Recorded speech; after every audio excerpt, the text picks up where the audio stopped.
Welcome back, guys, to the Act 3 podcast.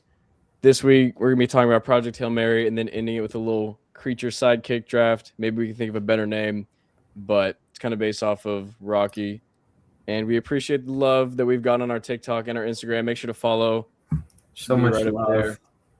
Act 3 content, links in the description. And yeah, we'll just get right into the review. Who wants to start? We're going to do some non-spoilers first, brief non-spoilers, and then we'll just talk about the movie overall. So who wants to start? I'll start. Okay. Yeah. I don't think it's like so I give it an 8 out of 10. I don't think it's like insanely overhyped, but I think it's getting a little too much glaze. I did love it though. Obviously any movie with Ryan Gosling, actually. Look at that. I literally me. Literally him, yeah. I'm literally Ryan Gosling. It's cropped terribly. It's like to the right on my shirt. Mitchell found it at a thrift store for $5. Not sure why anyone would give that gem away, but yeah, I like the movie. It centers around the two characters, Rocky and Grace, and it's kind of about Grace. It's like half in the past, like scene by scene, and then you kind of figure out why he's there, and as he figures out too, because he has amnesia and he's the only survivor on this ship, and he's basically got to save the world because there's some stuff eating up the sun, and then everyone's gonna die. And yeah, I think honestly, if I were to give one complaint that's just kind of off the top of my head, it didn't feel very end of the world-y, even though it was. Like in Interstellar, you kind of get, like you see that everything kind of sucks. With Project Hail Mary, you just kind of get one scene at the beginning, and then I mean, not even that. It's just one kid being like, "So are we gonna be okay?" the timing is the Yeah. difference. Though. It's because the point of Project Hail Mary is that it's gonna suck in 30 years, not that it's gonna suck right now. They're like the desperation in Interstellar is a lot more focused on. I agree, and I wish it was a closer time frame, but also that would make it to where the whole space travel thing, you need a lot more sci-fi elements to make that space travel actually make sense. So I think balancing between having more realistic space travel and still having a world-ending event, it's just kind of hard to do. That's true. And what that isn't what really matters. And honestly, the space aspect isn't even the main point. The main point is it's about Grace and Rocky and their relationship and them just working together. Because Rocky's basically what's their species name? He's an Iridian. Yeah. He's the Iridian version of Ryan Gosling's character, except they're distinct enough to where it's interesting to watch both of them. And Rocky's a little bit more of a curious little guy. And yeah, Ryan Gosling is obviously great and perfect for this role. If this was the same movie and you had like Ryan Reynolds or someone else, it would like lower it by, like, so much. it would lower it by a pretty significant amount. Yeah. It's just his charm absolutely carries the movie, especially considering he's like the only person in this movie. Basically, there's like two characters, honestly, and he's acting with a puppet the whole time, and that's just insanely impressive that he's able to do that, and it feels so real. There was not one second where I was like, he's not even talking to anyone. It just felt like he was fully in the movie, and I think it's really impressive when actors can basically just act in a room by themselves. Yeah. So Avengers Doomsday is going to be hella impressive. Very yeah, and I'm glad to see Ryan Gosling back on the actually good movies train, because Fall Guy was mid, Gray Man was mid, and Star Wars isn't out yet, but that's just a terrifying concept. Yeah, that's terrifying. He had a bit of a slop streak, except technically he did produce this movie though, which I found very interesting. Yeah, and I think movies need to do this a bit more. I think Perks of Being a Wallflower does this really well. The writer of the book, the author, is basically like on set the entire time. Trip, you're tapping a little bit loud, but he was basically on set the entire time and was almost like another director, basically just producing and walking the actors through everything. And Ryan and him became good friends, and that's obviously extremely important. to have and for a faithful adaptation. I haven't read the book. I don't think any of us have read the book, but yeah, I think it's a really good movie to adapt because of the visuals, of course. And I think it was very helpful to have the author there. Yeah. Those are my brief thoughts, Drew, if you wanted to go next, or Tripp, if you want to go. I can take it. Obviously, this thing's going to take a lot of comparison to Interstellar, but I feel That's like a false comparison, by the way. I think that's dumb. they're very different movies, and they're going for very different things. Other than it's in space and the world is ending, nothing else is the same. Pretty much. Tonally, Project Hail Mary is so much lighter, and it doesn't beat you down with emotion really at all. You have cool emotional moments, but they're more like victorious emotional moments than like downtrodden. Like in the first scene, which that's first scene, so I'm assuming I can count this as not a spoiler. Whenever he discovers the bodies of the two people who had traveled to space with him, it's not played as a sad moment at all, which I like because you haven't gotten to know those characters at all. Yeah. So I'm not sure I agree with his reaction and playing it off kind of as a joke in the moment, at least in his mannerisms. But if this was Interstellar, that would be such a heavy moment, and this movie doesn't do that. And I think a lot of that comes down to Ryan Gosling's strengths and his ability to play off other people. And he does a bit of like semi-physical acting in this, where like his movements are notably humorous and caricature-esque in some way. I loved how he played off Carl and the past sequences. The shopping sequence was such a joy to watch. I was grinning through the whole thing. I have heard some opinions of people dogging on the nonlinear storytelling. I think it was executed really well, actually. I think the scene placement and how much length they gave each scene was done perfectly, pretty much, to where you are engrossed in the past, but you don't lose sight of why we're even watching this scene in the first place and how it relates to current events. His relationship with Rocky is incredible to watch. We'll get into more of that later, but yeah, I think the last thing I'll talk about is the visual sequences, like the visual space sequences, are awesome, and I love looking at them. They just aren't Interstellar level. If you want to make the space comparison, like nothing is that grand. There are more colors and it's more beautiful, but it's not as overpoweringly grand. Mm-hmm. Yeah, and that I think is just another reason why the Interstellar comparisons just shouldn't exist. They're just space movies. Like they're not even about the same thing. Like Cooper's whole thing is he cares about home. Ryan's whole thing is he doesn't. I don't really care. Like they're just so different, and that's like the core aspect of both of those films. That's what the movie's actually about, not the cool space stuff. So, yeah, Tripp, if you want to go next. No one else, unless anyone else wants to go. Yeah, so I actually am. I'm a hater of the nonlinear storytelling. I think it's very. I don't think it works the way that like.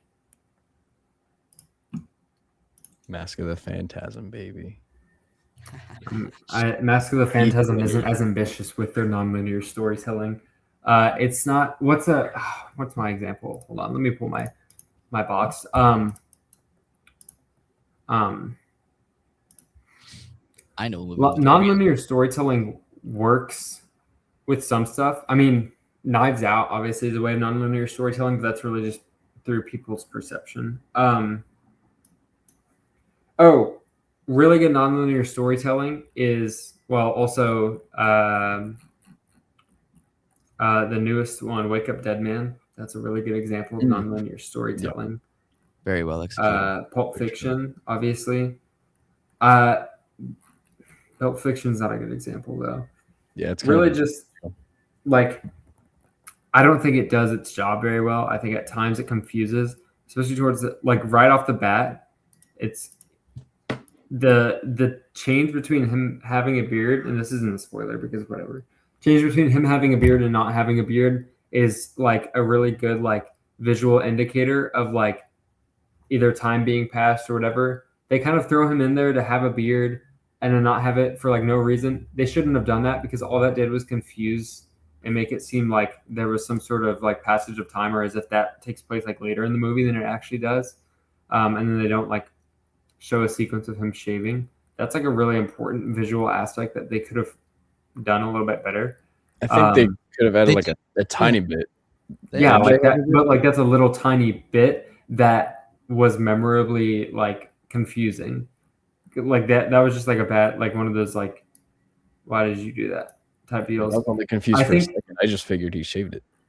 I think the moments where it's not looking like, where it's not trying really hard to be like Interstellar visually, it doesn't look that good.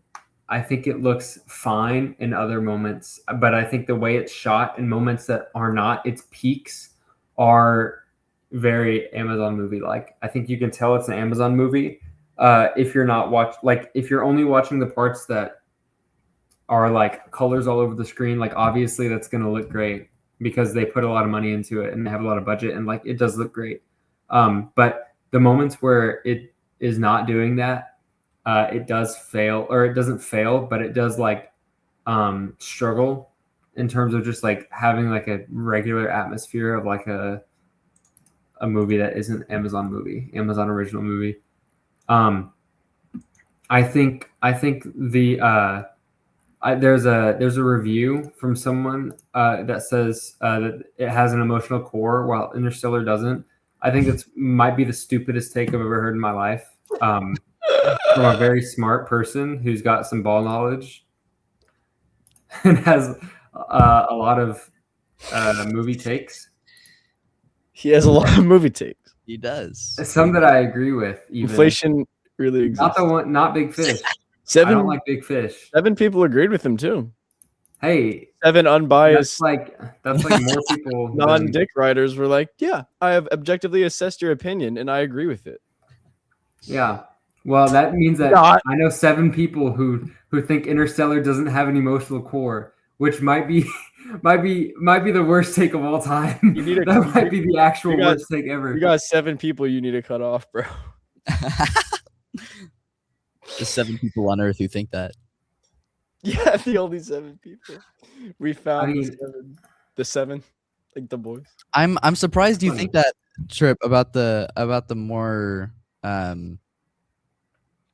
less nuanced shots, because I found a lot of the cinematography really interesting, especially when they were playing with the different levels of gravity on the ship and having the camera be in different perspectives as if it were from the perspective of like below the camera being the ground, like a perspective looking at Ryan Gosling's character as he would like appear to be on the wall of the space station as opposed to always just on his orientation. I think those shots are really interesting. I like that they were playing with that. A lot of it I didn't necessarily care much for, but they were experimental with a fair bit of it. And especially like one lighting sequence, that was more of a special sequence, but and one point that we'll get into later, I thought looked really good as well. Yeah, I think it looked pretty good. I don't know. Part of that might just be me. I do think that honestly, it's very possible that if it didn't say Amazon original movie, I wouldn't have had that gripe on it. But unfortunately, it's a bad way to start off your movie. I actually didn't know it was an Amazon original until you said that. So maybe it showed it at the beginning. Right. He was not in the theater at the time. Oh right, yeah, you just missed it. Yeah.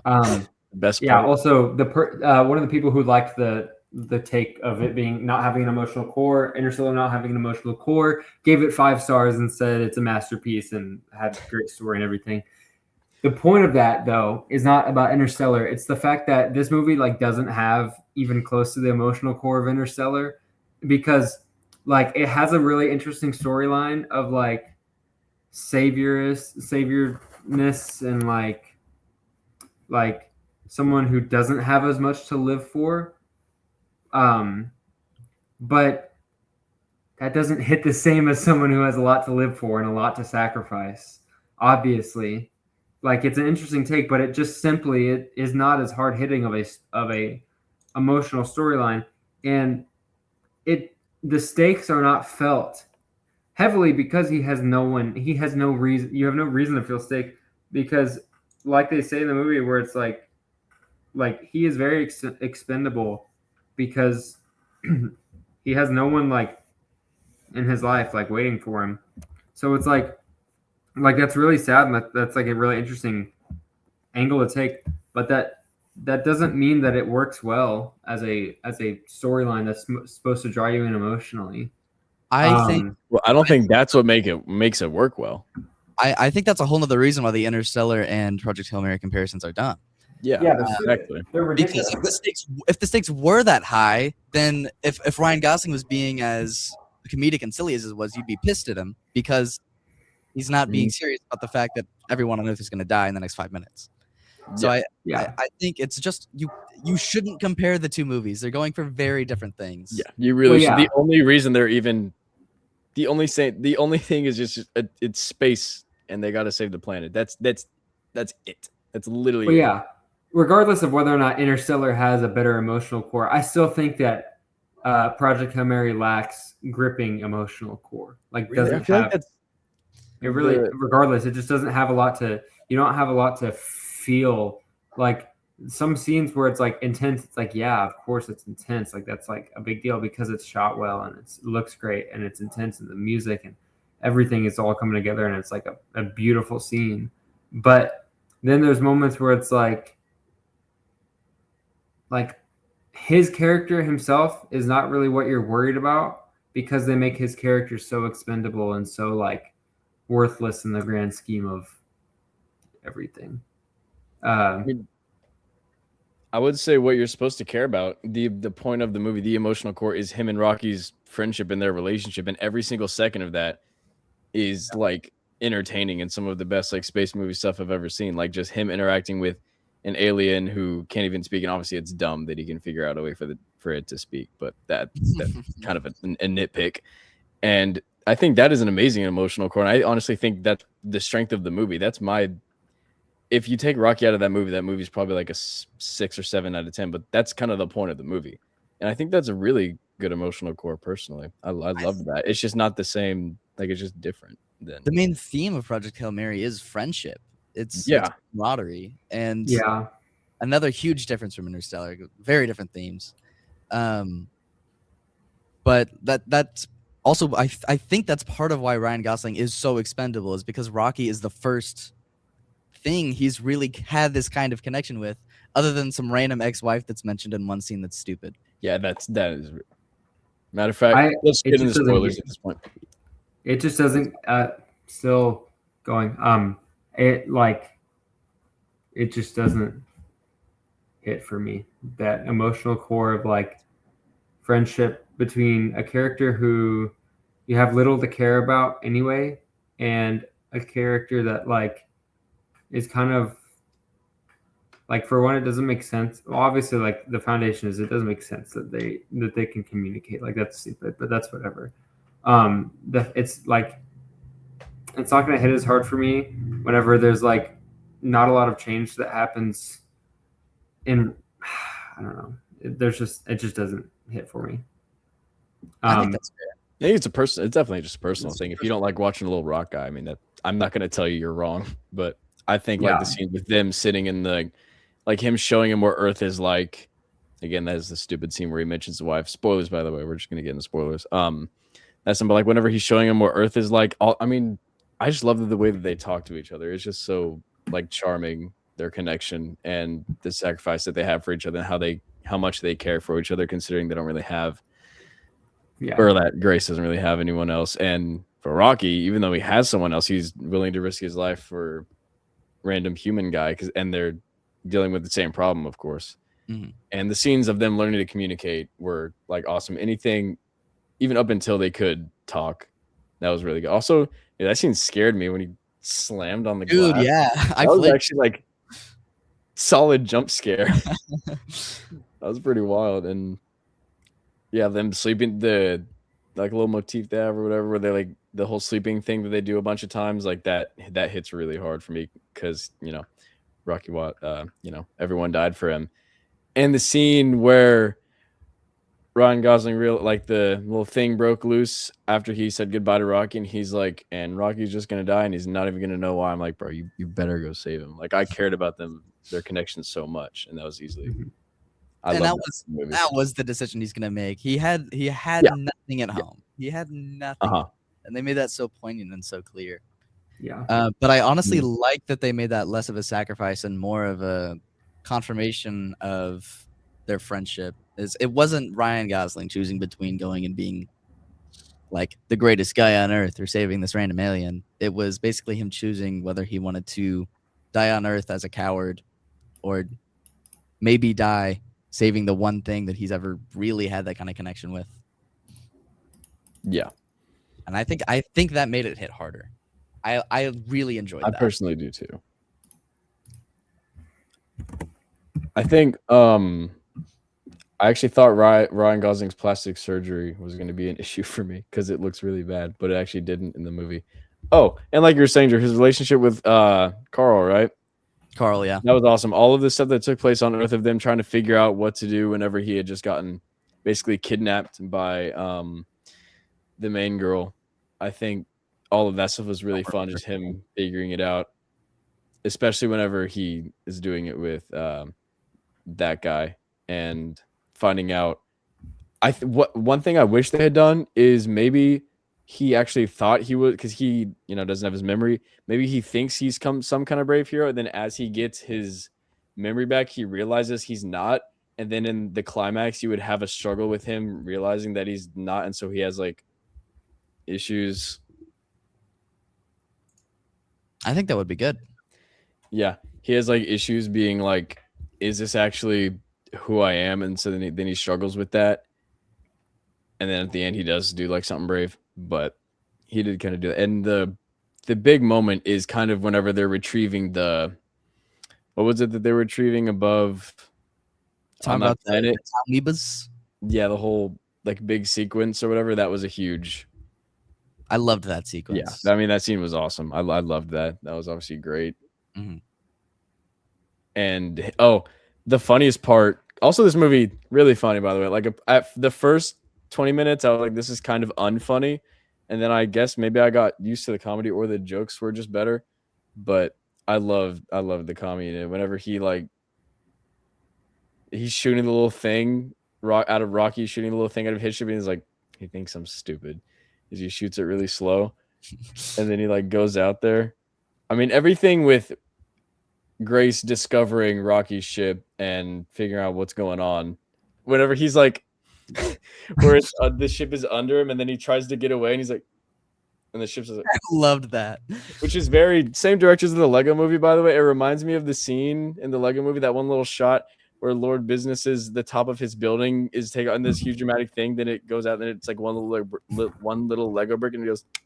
It was like the same vibe of that, and obviously Phil Lord and Christopher Miller are amazing at like the friendship thing. I mean, they collided with Chance of Meatballs, mainly 21, 22 Jump Street, and the Lego Movie.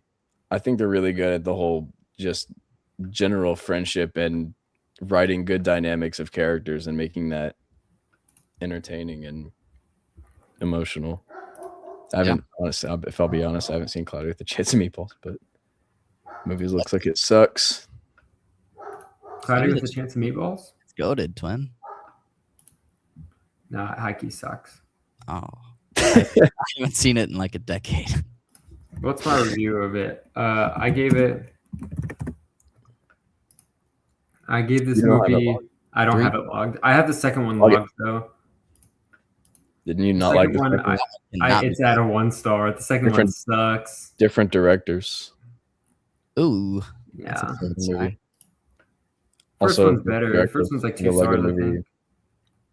Also, Phil Lord and Christopher Miller are big producers on the Spider-Verse movies. They're like the main reason those movies even exist. So I love these directors working together. Obviously, the Lego Movie is one of my favorite movies of all time, and obviously the Spider-Verse movies, generational. Not that they directed them, but they're heavily involved in them.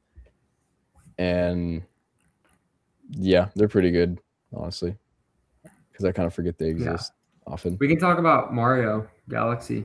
We did go see that. Well, next week was going to be our drama and Mario Galaxy thing, and this was going to be Project Hail Mary and the Little Creature Draft. Bruh, we already seen it. I'm gonna forget everything about this movie in a week. Well, that's because there's nothing to remember. There's nothing to remember. You're really fine. You'll remember it. Anyway, among Ryan Gosling performances for this movie, I would place this. I'd have to look, but I have now seen. I think I've seen 20 Ryan Gosling movies because I went on a streak a while ago where I wanted to get 20, and then I for some reason stopped at 19 because the other movie I wanted to watch was lame. But I just now realized that this is 20. His best performance is probably Blue Valentine, then Blade Runner. I would say I should do a Ryan Gosling ranking. Does this crack the top 5 Ryan Gosling movies? So that would be La La Land, Blade Runner, Crazy Stupid Love, The Big Short, Barbie. So no, it doesn't. But I think Barbie. I think if Drive is 4.5, so this is top 7. It's right behind Drive, and then followed by those 5. I think it's better than The Notebook. I have The Notebook at the same rating, but it's definitely better than The Notebook. Say Place Beyond the Pines is good too, actually. But yeah, I think it was just good to see Ryan Gosling back in his element because I'm not gonna lie, I got really pissed off whenever he did The Fall Guy was lame, and whenever he got cast in Star Wars and did Gray Man, I was like, bro, you're gonna become like Glenn Powell. You're gonna be a loser. You're just gonna do slop starting with Barbie. Not that he was bad in Barbie, but that was like just a huge franchise, billion-dollar movie. But this is a perfect Ryan Gosling movie. Like I just can't see anyone else. Like he's half the reason you see the movie, you know? Yeah. Like it's like And he Marty Supreme is a Timothy Chalamet movie. This is a Ryan Gosling movie. Yeah. You know? It's for him, and it's a perfect role for him. It's him and his element for the whole runtime. Yeah. You just get to spend like most of the time like just with him, and he's so funny. Like the scene where he's like recording and he's like, I'm pretty sure he can hear me. He's talking like really low. He's like, he's that far away from me. He is that far and he can hear me. This is crazy. But yeah. I think I was confused at the scene where Rocky saved what's his name? I thought he died. I thought Rocky was dead. Did y'all think he was dead? Yeah, I thought he was. I don't really know what they blew over that so quickly and didn't. Yeah. They just were like, no, he's here. He's asleep. He's awake. I don't necessarily. Like, oh, he's awake now. I don't necessarily agree because they have one shot, the shot of him going up in smoke and falling down and not moving for a second. He's dead. And then whenever Ryan Gosling wakes up and finds the trail and then finds him in his glass John, then all of the dialogue from then on is talking about him watching him sleep and him waking up. Ryan Gosling's character never considers a possibility that he's dead once he's in the glass, and it's all about him just waiting on him to wake up. I didn't notice that he was in the glass. I thought that Ryan Gosling found him, and then all of his talking about waking up was him just trying to cope. With that. He put him in the glass. But no, he found him. Did he put him? I thought he found him on the floor and put him in the glass, but I guess that he found him in the glass. Okay. Then I just missed that, I guess. I was just confused about that. But for a second, I thought he was dead. And him talking was just like more cope. But I did love the ending where he stays on the ship and Rocky makes him that environment. That's like the place that he loves, obviously. Truman Show dome? Yeah, I made him his own little Truman Show place. And that he basically stays, probably. It's ambiguous, but that's the ending I pick, I guess, which is why it's ambiguous, is you get to pick. And he gets to stay with Rocky. And on his planet. And then it's kind of cool. He has like the options. Like, and if he gets bored, he can go home one day. Might take a minute.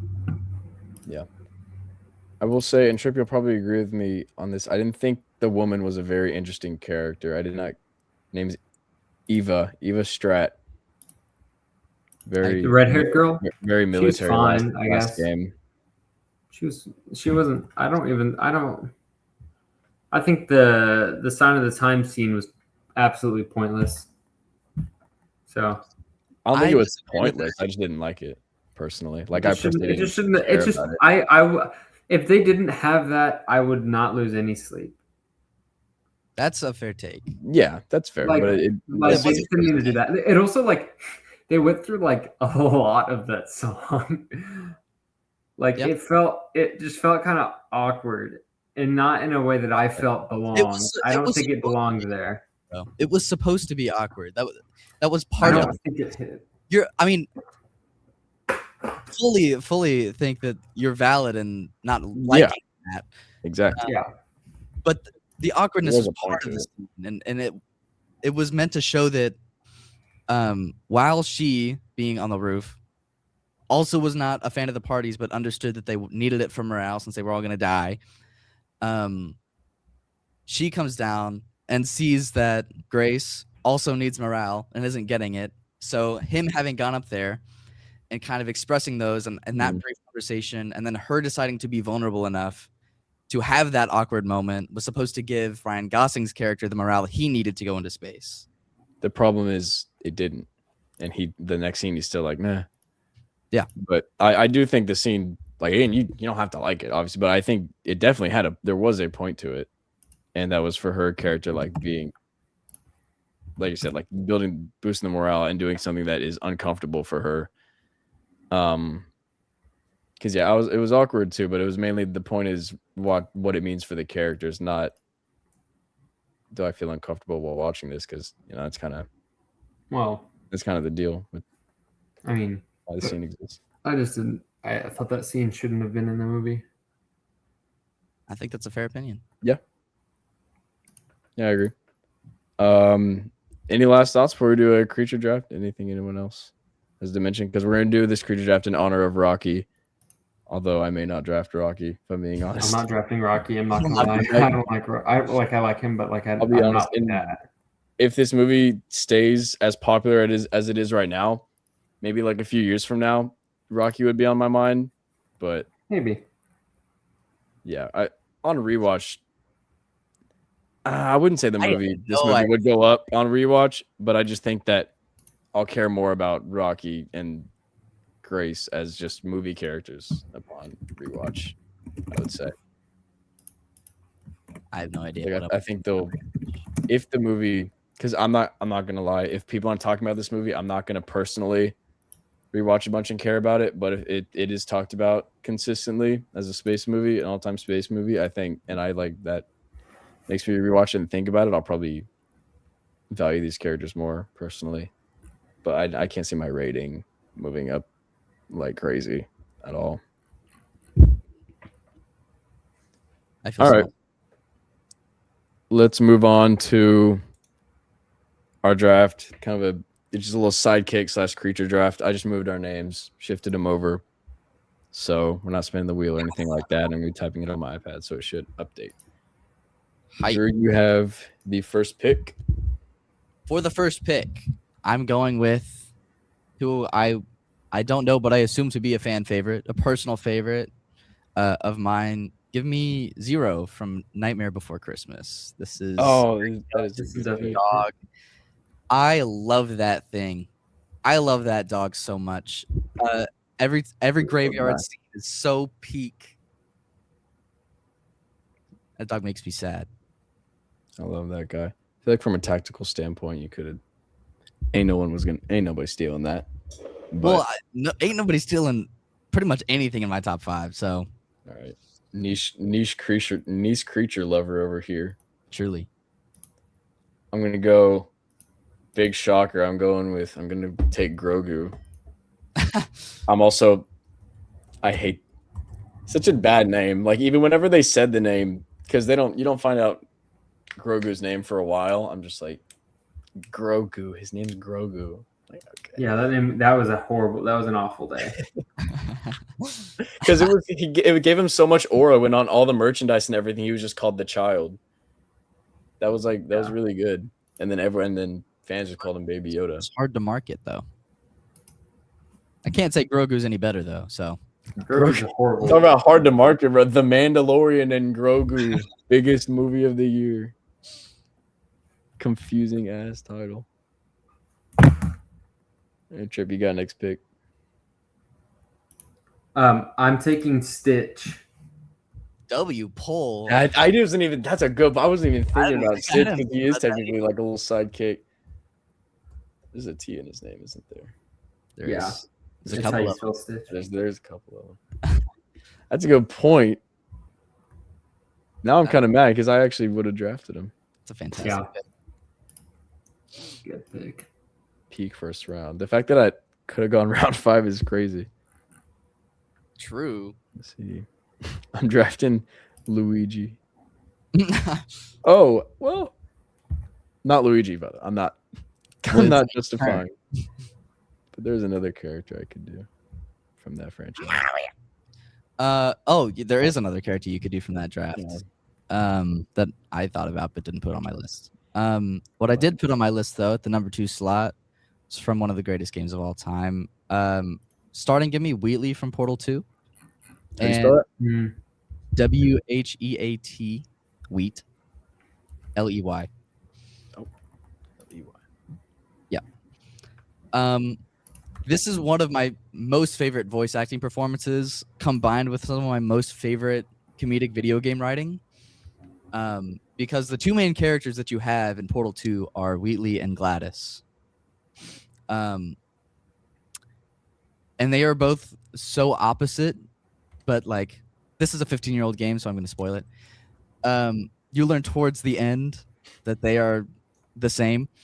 And in chapter 4, I believe, maybe 5, you lose Wheatley because he's taken over everything, and Gladys becomes your companion. And I really wanted to draft those separately, but like they fill the same hole, and they're both from Portal 2. So I would like to draft Wheatley and Gladys together, just in their two halves of the same game, because they're both playing off of each other throughout the game, just in different hierarchical structures. Because at one point you're carrying Wheatley around and Gladys is the big bad. Second half of the game you're carrying Gladys around and Wheatley is the big bad. I love that game so much. I'll trust that that's a fair Gladys is spelled with a thing Y. to do. I'll trust that taking two characters is a okay thing to do. For this, okay. I'm gonna go Bat Cow from the DC universe. Damian Wayne's cow. Oh, interesting. No, I'm not. I'm going with Baby Groot.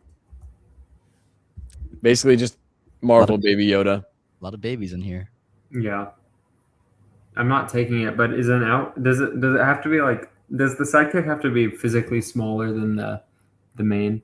I don't think Just so. mentally smaller, I think. Mentally smaller. Anaue is mentally smaller than everyone he's involved with. I think Nanaue counts. Chris does not. I just don't see him as a sidekick. I see him as his own member of the squad. He's not like a bonus. He's like part of it. You know what I'm taking? He's pet coded, is why. Yes. Who are you taking? I'm taking the ocean from Moana. Yo, That's interesting, but that's actually good. That's Bangers. pick. 2 ocean beach themed picks. I wrote, bro. Look what I accidentally wrote thinking about that pick. Islander picks. Banger. Yeah, that works. Put all 5. Pacific Islander draft. My next pick is another one that I'm gonna have to explain. It's a niche pick. Give me Sif from Dark Souls. Spelled SIF. Like This is so okay. Lore wise, in the DLC, you meet a knight named Artorias of the Abyss.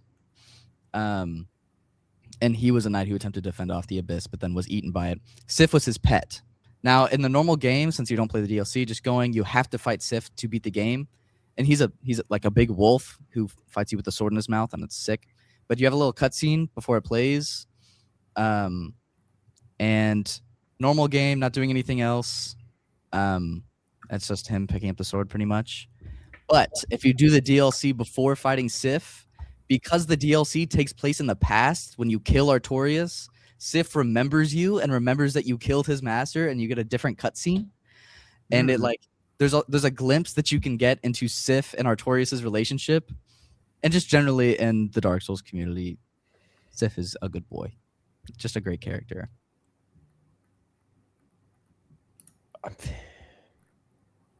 Does Gollum count?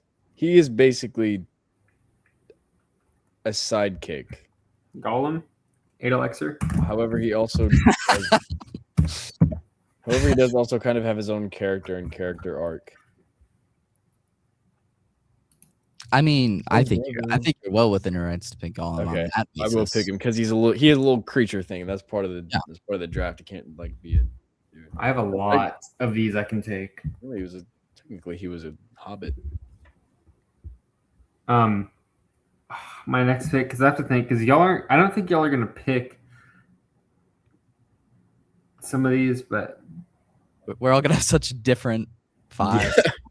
how many rounds? Another ocean. I can go forever on thing. this. He's gonna pick a fish. What'd you say? You're gonna pick some other ocean themed thing. No, but I am gonna take Yoshi. Yeah, that is the mark. That's the only reason I took Yoshi first, is because I know it's gonna get taken. Yeah, that's fair, because I would have considered drafting that at some point. I love Yoshi in the Mario Bros. Wii games, where you have to collect like the little fruits from the plant, and then if you do that, what do you get if you do that? Doesn't he poop out a fire flower? That's actually something like that. It's actually so not. Wait, no, I think it's a 1-up or something like that. I think it's whatever power is important to the level. Like if it's an underground thing, you get like ice, and then if it's in the World 7, you get a propeller. Pretty sure that's how it works. He's really good in that game.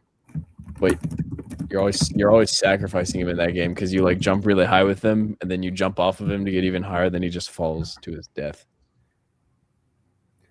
It turns into a power-up item. Yeah. And you can you can eat them and then shoot enemies out. My favorite pastime. Yeah, and some of them would. Yep. That's true. I'm picking Robin. I'm picking Dick Grayson. My favorite creature. Picking Jason Todd. Creature. Creature. Actually though, not picking. give me Pochita from Chainsaw Man. How do I spell that? Poch. ITA. Yep. Some spoilers for Chainsaw Man episode 1. It's the first episode, so you're fine. Basically, you get this relationship between your main character and Pochita, where they are both very poor. This isn't a world where devils exist. Devils are like creatures that form whenever there's a lot of fear in a certain thing. So like the fear of sharks creates Gun the devil. Yes, fear of guns creates the gun devil. So on and so forth. Pochita is never really explained why he exists, but he's a dog with a chainsaw on his head. So he's either the fear of dogs or the fear of chainsaws, or both. Fear of dogs with chainsaws on their head. But basically, so main character, very poor, has to kill devils with Pochita, since he's a chainsaw, using him as a weapon to kill devils so that they can earn money as like a bounty hunter mercenary type thing to survive. They get into a bit rough scuffle, and the main character ends up dying. But Pochita sacrifices his life and drinks the main character's blood, and then becomes the main character's heart. And the like notable detail is Pochita has like a ripcord because he's a chainsaw, and the ripcord goes into the main character's chest. And in the earlier episodes of Chainsaw Man, there's a lot of glimpses into Pochita and the main character's relationship.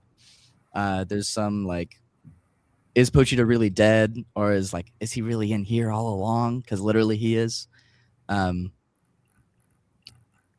Insanely cute character. doesn't really matter in like the latter half of Chainsaw Man, but like the beginning episodes, very sad backstory, wonderful character to watch on screen. Nice. Hey, W synopsis or W rundown. I appreciate that.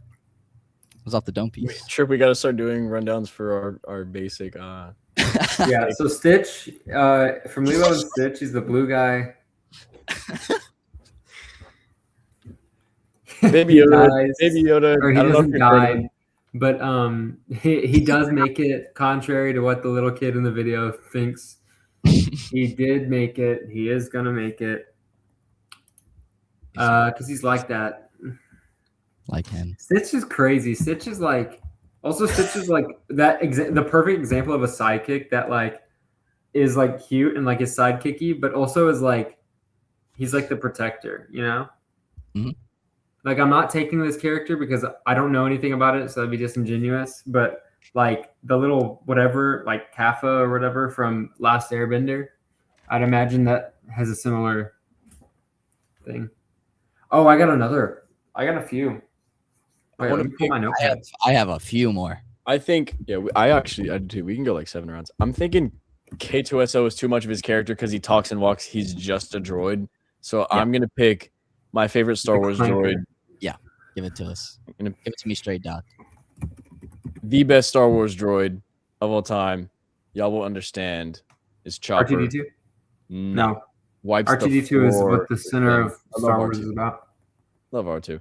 But Chopper is he's the biggest he is one of the he's like Dex level maniac in the Star Wars universe. Like he commits genocide like 20 times, and he's just a droid and he's on the Rebels crew. I love Chopper. Chopper's my favorite Star Wars droid.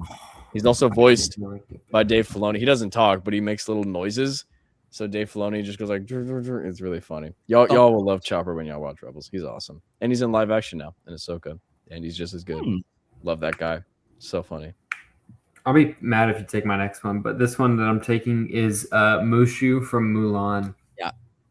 I saw that on a lot of lists. Yeah. Okay. That's a classic pick. I haven't seen Mulan in long enough time to remember how much I care about Mushu.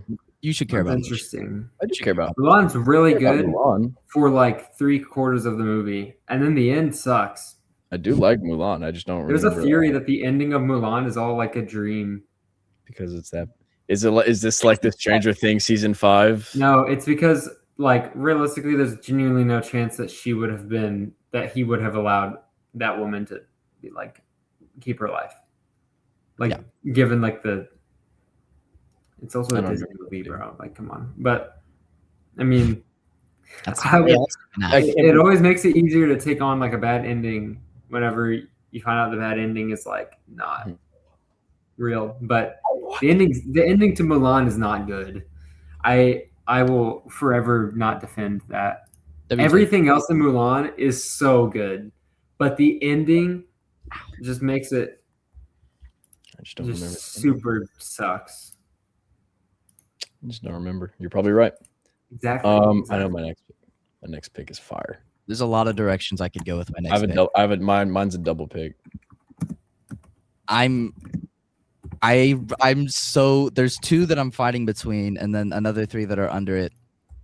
One of which, since we're doing 7 rounds, can we say that officially on the record? Yeah, we'll do 7 at least. Okay. Then for my next pick, give me Toothless. Oh, good pull. One of the greatest creature sidekicks ever put to screen. True, that's a good pick. It's kind of crazy that he went that late. I'm not the biggest How to Train Your Dragon fan, but yeah, he's a hard to beat. Like, you get a full arc with Hiccup and Toothless relationship. You get like a small little mini arc of just like basic stuff. Like, I actually like dragons now, and then you get like a more full arc throughout the first movie. Then you see them grow, become friends, become a pair, king of the dragons. It's fire. I've only seen the first one. Now I don't have to watch them. My synopsis is that good. I'm gonna go with Timon and Pumbaa from Lion King. You got to I take think those that's- together. Yeah, I think that's a fair double pick.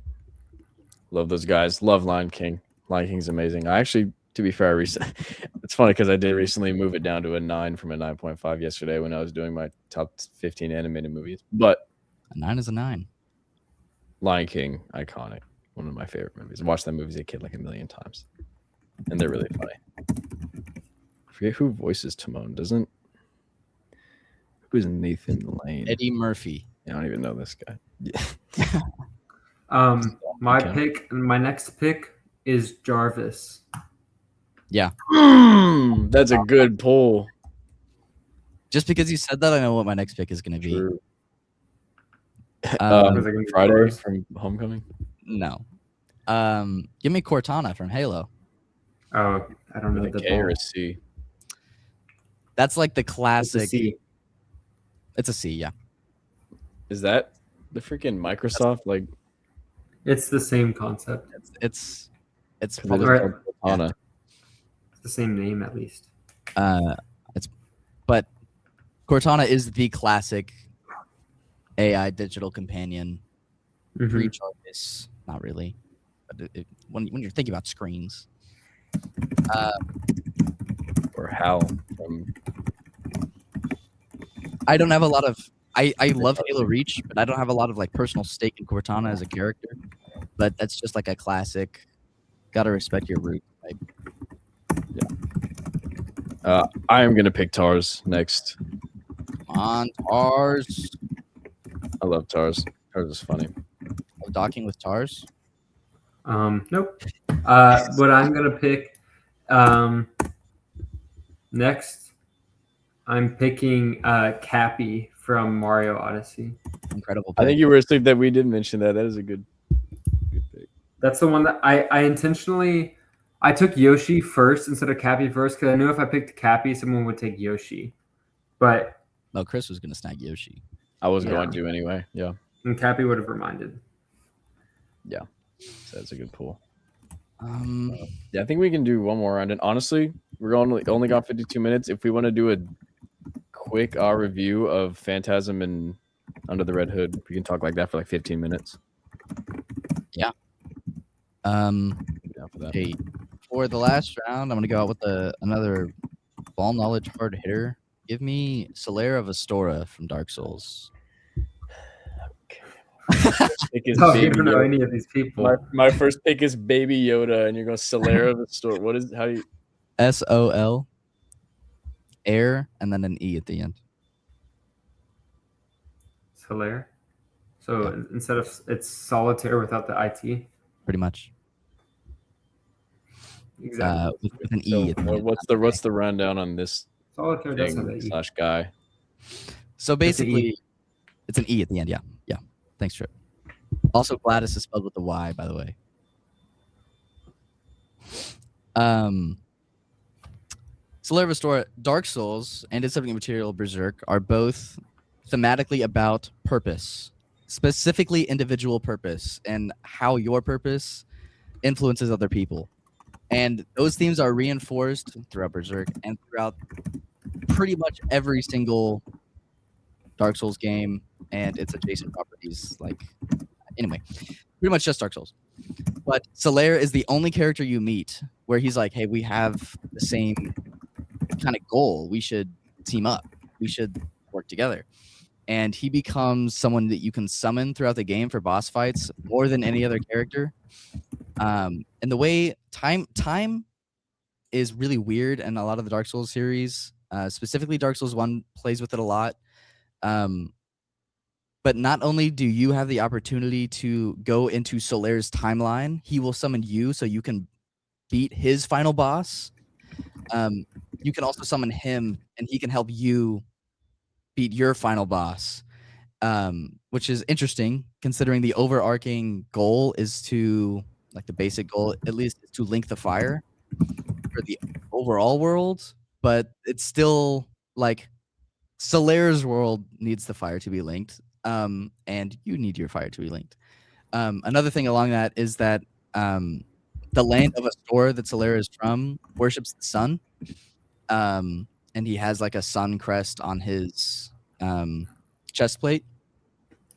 So you helping him beat the final boss, which he does not do without you, helps him become the fire and his own sun. Because whenever you link the flame, you set yourself on fire and become a part of the world. So you basically help this dude throughout the game achieve his lifelong purpose. Well, Scooby-Doo is he's Shaggy's best Dog. friend. He's a dog. He talks. He loves Scooby snacks. He helps solve mysteries, except not really. He's kind of a little bitch. He and Shaggy just kind of run away and accidentally figure stuff out. He's always jumping into Shaggy's arms. He is cute. And there's not too much symbolism there. I can't go very deep on Scooby-Doo, but pause. That's my pick. Pause. I'm assuming R2D2 will not go drafted, which some may say he's on crazy. my notepad here. He can be an honorable mention. I do love R2D2, of course. I just my honorable mentions real quick. If I had to pick a Star Wars Jedi, I had to pick Chopper because Chopper's my favorite, and I can't. As a Rebels defender, not that people hate Rebels, but people ignore it, even though it's important. It's integral, actually. So everything they talk about in Star Wars mentioned, like revolt, like it's dependent on Rebels. But anyway, love Chopper. Final pick of the draft. We can do some Batman talk. Talking about because the movies we watched. Mm-hmm. Yeah, we'll talk about those two. Yeah. So with the final pick in the draft, A lot of pressure. yeah, there's some good picks here. I could be like, oh, haha, topical, and take Rocky. I'm not doing that. But I will be taking. I'll just take Pikachu from Pokemon. That's fair. That was on my list. He's on my honorable mention list. Do you have any honorable mentions you want to get through, Drew? Yeah, sure. We can go through them. I had Torrent from Elden Ring. He's your steed that you ride throughout the whole game. Just a cute little guy. Not much plot semblance. Gary from SpongeBob. Interesting undraft. I also did. I had Gary. R2 was on my list. Pikachu was on my list. Gromit of Wallace and Gromit fame was on my list. And Crypto was on my list. Surprised that didn't go drafted. Yeah, I felt bad considering I named my dog after him. I was like, I thought you were taking that easy. I just honestly, I probably would have taken Crypto above Scooby. No, I like my list. I'm gonna stand by my list. I do like Scooby-Doo. Scooby-Doo's more iconic. It's true. Crypto just can't talk. Most of my characters can talk. Actually, Crypto low-key sucks. the only character Wow. the only character that can't talk on here is Baby Yoda. And technically Chopper. But Chopper makes the noises of actual words, and the funny thing is he's usually cussing. And it's kind of like you can't tell. But it's funny. I'm like, it's funny. I love that guy. Anyway, that's our draft. 7 rounds. Oh, Yeah. Funny that it was Honorable in honor. mentions. Oh, I yeah. have 2 honorable mentions. Go for it. The first one is, well, they're both from Tangled, and they're Pascal and Maximus from Tangled. Those are good sidekicks. those are Pascal? W picks. Pascal is the little lizard. Lizard? Olaf, I would also say, is a W sidekick. Yeah. Bro, I think Olaf's kind of annoying, dude. Yeah, I think it's just because he's voiced by Josh Gad. I think that's why. Oh, you know who's a good pick? Cubert from Pixels. Cubert's bad Honestly? at the end, bro. Cubert's hot at the end. Yeah. I like that pick. Can we say Pac-Man from Pixels too? Pac-Man's a bad guy? Pac-Man from Pixels too. No. What? From Pixels as well. Oh no, Pac-Man's on a sidekick or a good guy. Pac-Man. He's a bad is a guy. bad guy. Best line writing of the century. All right, there's our drafts. Comment down below who you think are the best drafts. We're gonna do some brief Batman talk as we wrap up because this weekend we watch Mask of the Phantasm and Under the Red Hood. I've We did. seen both. I've seen both. Trip has seen Phantasm before. We both love True. those movies. That's And like- for Drew, this was a first for both, which is a Two amazing double feature in my opinion. But I'll talk real quick just because this. Get my thoughts out of the way. I won't ramble because what is that? Mask of the Phantasm is my favorite animated movie of all time. And what's crazy is the same day that we saw the movie, I got a signed DVD, and that wasn't even really planned. I think we mentioned watching Phantasm before I saw that Facebook listing, so that was cool. I just love that movie. I think it might, in my opinion, be the most gorgeous movie ever made. The animation is just that classic 90s Batman the Animated Series. It's simple, but it's like beautiful. The colors are just popping, and the emotion and the score of the entire movie hits. The going back and forth of him and Andrea as you discovering the movie, like it's just as much an origin. It's like 50% in the past and in the future, and they complement each other so well going back and forth, and it's just an amazing journey. A perfect Bruce Wayne story as well. And I think adding this to the lore of Bruce Wayne, that he had like basically a great love before he became Batman, or kind of as he became Batman, was cool. And obviously the struggle of him actually for once in his life having something that makes him happy, and like destiny literally just won't let him have it. Obviously embodied in the scene where he proposes, and right whenever she says yes, the bats come out of the cave, and like that's probably just my favorite animated scene ever. It's such good symbolism. It's peak. And then that's followed directly by Andrea saying she can't marry him, even though she wants to, obviously. And then he's finally like, fuck it, I have nothing. We're going back. And he just immediately snaps back into the Batman and puts on the mask for the first time. Score's going crazy. And he just becomes like the Batman. Like there's no shadows. All you see are just the white eyes and the black, or there's just a shadow. Like it's just so good. And there's a whole show that's 3 seasons long of content. Like every episode just as good, just peak best Batman iteration. Perfect. I just can't not recommend Mask of the Phantasm or Batman the Animated Series more. It's the most calming thing to watch too, and it's so emotional. And Batman, he just cares for the villain so much in that show. Like it revolves around him. Like it, I just can't. I have to stop because I'm just gonna glaze Batman the Animated Series until I die. But that's just the most beautiful show, like ever, and it's so calming to watch. It's just so good for your brain. Anyway, there we go. Trip, you go first. About my thoughts on the 2 movies. Mask of the Phantasm specifically, I think, right? Yeah. I don't have a lot of thoughts on Mask of the Phantasm, but it looks good. It's a very good looking 2D animated movie. It looks like a painting very often. The kind of painting that I actually like not like an annoying painting. It's obviously like it's not like the best looking animated movie. That still is ATSV. Just because it's older doesn't mean that you have to like say that it's better because we had different technology back then. It can be worse because of the technology. Very stylistic animation. Yeah, it's good. It's good stuff. So good. But I think it's not just up there with Spider-Verse level animation because it's not. In terms of how impressive it is, of course, that's not. It's absolutely it's not. not about how impressive it is. It's about how good it is, though. I'm not talking about impressiveness.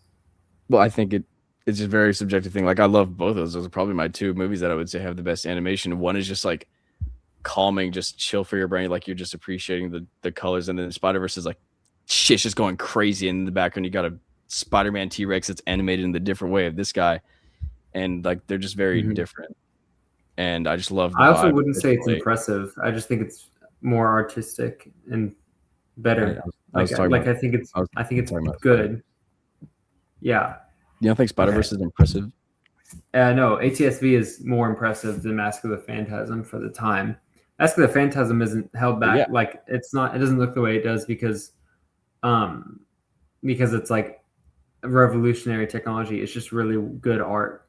Yeah. I mean, I think the difference is that ATSV is revolutionarily good looking and also very creative. And yeah, I think that's the most impressive animation of all time. I would say is Across Spider-Verse. Yeah. Other than that, I don't really have thoughts on that movie. Yeah, on a first watch, I love Batman. What can I say? When I came to this movie specifically, I was not a fan of the pacing.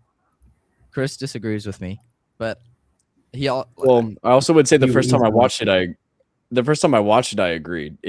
I've seen this movie like 10 times now, and it's the more now that you know the story, like even my second watch was greatly elevated. When I first watched this, I gave it an 8. So you liked it more than I did technically on first watch, but the pacing improves once you know the story more, I would say. I don't know. I don't necessarily know how much, as someone who hasn't seen it twice, I can agree with that. Just because I wasn't ever at a point where I was confused at what was going on or with the story. It never didn't make sense to me. So, like, it's hard for me to imagine that just knowing something that I figured out naturally would improve. I just thought it felt mildly disjointed. I wasn't a fan of where the past versus future scenes were placed every single time. I just realized it went up to a 4.1. It's been a 4.0 for years. W. You're welcome. It's because of my rating. Give it a 4. Give it- I believe, right? I give it an 8.5, so 4.5 stars. Drew, you actually didn't rate it yet. It's funny you say that. If you ask Chris, that's not even necessarily a 4.5 star. I mean, it's technically not. It's 4.25. Would you give it? Yeah, but it rounds up to a 4.5. Exactly. You gave it 8.5. Yeah, I mean it goes either way. Trip, actually, you helped the average. Drew didn't log it yet. You raised it up to a 5 star. I did. Yeah. Overall, I really enjoyed it. I really, really liked the scene of him like negotiating with his parents' grave about if he's done enough for his promise to have been kept, and he's happy now. He wasn't. Yeah, I just don't want to be Batman. I didn't count on this. I didn't count on being happy. Like, another thing that I wasn't a fan of is there's a lot of line delivery that I didn't like. Some writing that I also didn't care for. En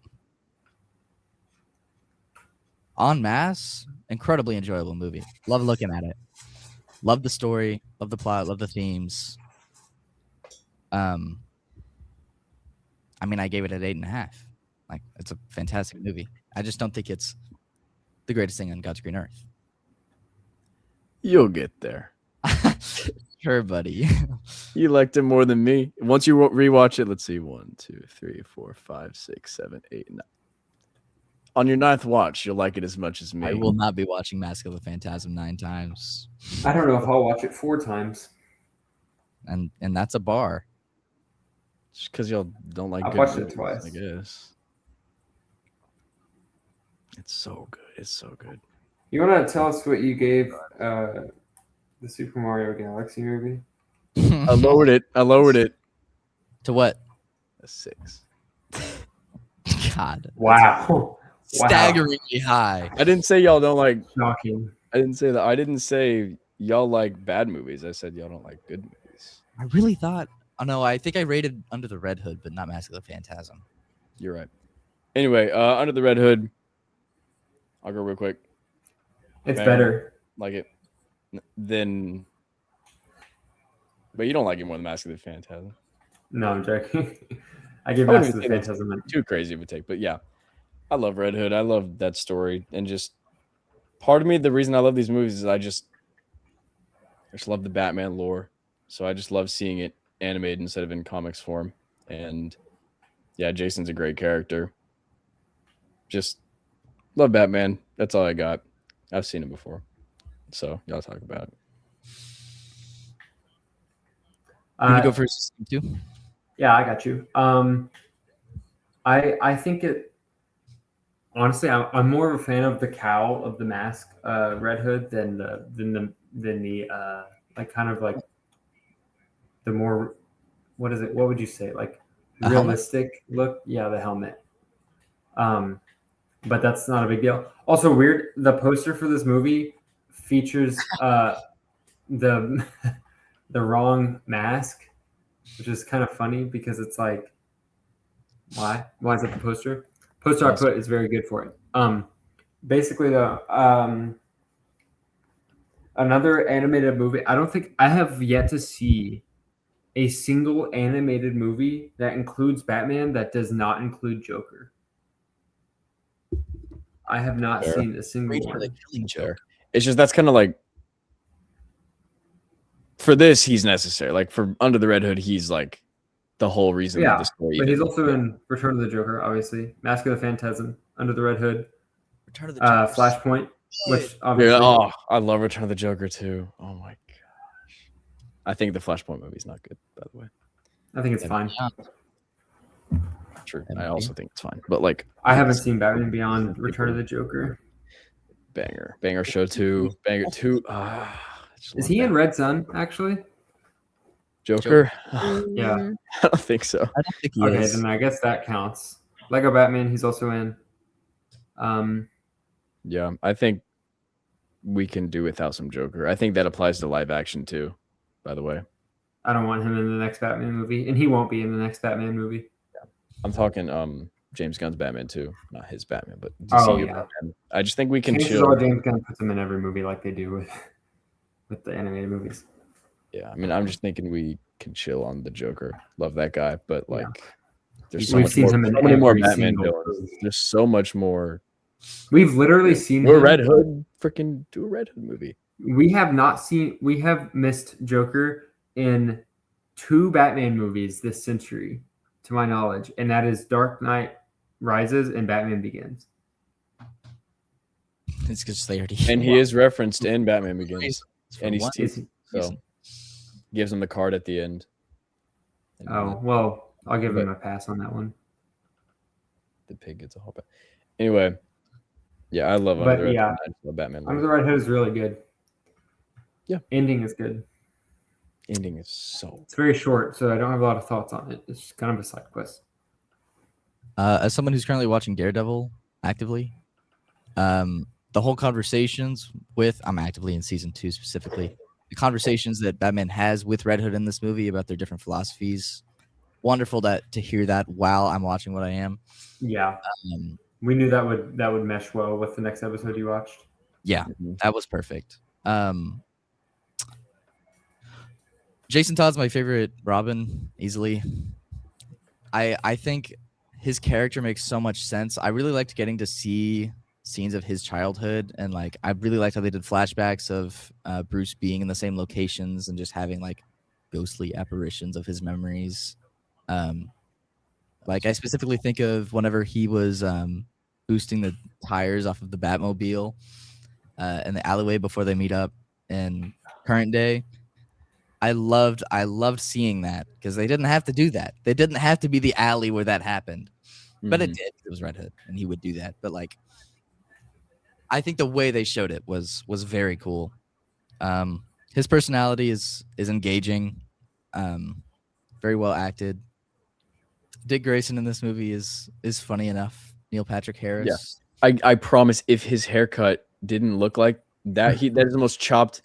How do you make Nightwing chopped? The only thing I've ever like that is insane. If his haircut was better, I would potentially raise the movie to a 5. And I'm not joking at all. I'm not joking at all. Nightwing is one of my favorite fictional characters, and I just can't look at that and be like, oh, that's Nightwing. I'm like, what's with your freaking haircut, Dick Grayson? You're supposed to be like the hottest dude ever. Terrible. Yeah, Look how they massacred my boy. I think they did such a good job throughout the movie, showing how Bruce is like has an internal struggle of this is his greatest failure, and there's even moments where this might be slightly wrong and it's all in his head, but I feel like there are moments in fights where Batman is willing to do things that he normally wouldn't because I'm thinking of the one where they're fighting against the Four. I can't think of a specific thing that Batman does, but in that fight, it made me think that Batman was crossing the lines that he does not normally because he was fighting with Jason and felt eternal protection. Exactly. Which is such a. Now, of course, he draws that line, and the scene with them and Joker in the apartment, I think, was done really well. I also liked that whenever they have a chase, they end up in that apartment, showing that Jason was planning on leading him there, and it was further a part of his plan and shows how much he's thought about this. I really like Jason Todd's probably my favorite Joker because his motivations make so much sense, and that would happen. Obviously, considering a lot of things are real, but Holy Aura, love this movie.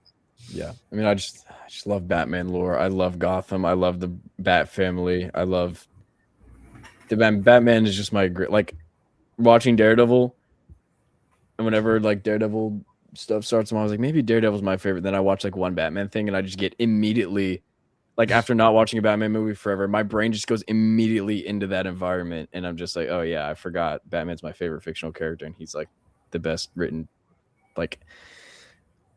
Such a good aesthetic. Gotham City, like it just feels so. It's so immersive. I think that Gotham City, whether that be an animated series or Under the Red Hood or live action, it's just the most like. You just feel like so in like, teleported into that world, and like it's Unless so it's expanded Dark like Knight. glass. True. True statement. Very correct. But I just like I care so much about Batman and like Black Mask, the whole crime, like. World, it's so detailed, it's so like, elaborate. I just love Batman. I'll glaze Batman into infinity. Where would y'all place this, both of these movies, on y'all's comic, like all-time comic book movie lists? I need to make one. If y'all can think, not like on a specific, but like, do y'all think it's top 15, top 20? Which of those two? I think it's just top 15. Red Hood, talking about? Oh, not Red Hood, Mask of the Phantasm. I don't think this is a top 20. I think it's too short to really be up there. I'm not gonna lie. It's not like it can't be an all-time great for me whenever it's so miniature. Like you don't have enough time to really get to know the characters. Yeah, honestly, kind of. It like does a good job with what it's got, but at some point it's just like, especially when I'm used to watching shows that like, it doesn't help that I'm watching this at a time when we're watching Daredevil, where everyone is developed as a show would develop them. So it's like I'm used to like more time, but I also would say just not obviously this isn't insulting, but like you just don't know the Batman lore as detailed, whereas I like this is just in my brain all the time. Like I just know all the stuff about these characters. So whenever I see Jason, my brain doesn't have to learn who he is. I'm just like, I know exactly who that is. I know this character. Exactly. I love this character. So I fully get that. And I think that's how that's how both Mask of the Phantasm and Under the Red Hood were created, was under the pretense that their audience knew who these characters were. Especially because Mask of the Phantasm is a prequel for the animated series, right? Yeah. So that's a Under the Red. Yeah. You have a series to get to know Batman as a character. Yeah. I think both of these movies, the more familiar you are with both the movies themselves and just the general lore surrounding them, the more you like them. And that's kind of, I guess that makes sense why I would rate them so highly and why I'm glazing how immersive they are. It's probably just because you're so familiar with the world contextually. Yeah, I just love Batman. I think that's it for our weekly episode. So make sure to follow social media, follow or subscribe to the YouTube channel. Make sure to comment takes on our drafter if we have any terrible takes. Let us know in the comments who your favorite takes are. Let us know how stupid we are. Oh, tell us which one of us is your favorite. Let us know if you think this list is better. Spit us some game tips. Let us know if you guys know how to talk to any women Yeah, let us know if you know how to ask for a Any girl's women. phone number in a Spit very risk. low stakes situation with low stadium pulse. Low stadium pulse. 0 stadium pulse. Yeah. Cortisol let levels us low. know down below. Love y'all. Yeah, y'all. I love each and every one of y'all, by the way. This is me. And never forget